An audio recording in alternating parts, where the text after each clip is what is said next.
একটা ছিল সোনার কন্যা, মিথুন বরণ কেশ।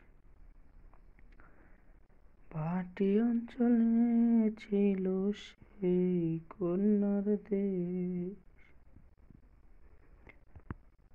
একটা ছিল সোনার কন্যা,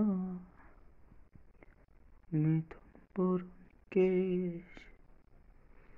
মাটি অঞ্চলে ছিল সেই কন্যার দেশ। কন্যা ভুল করিস না, ভুল করিস না। ভুল করা কন্যার সাথে কথা বলবো না। ভুল করার সাথে কথা বলবো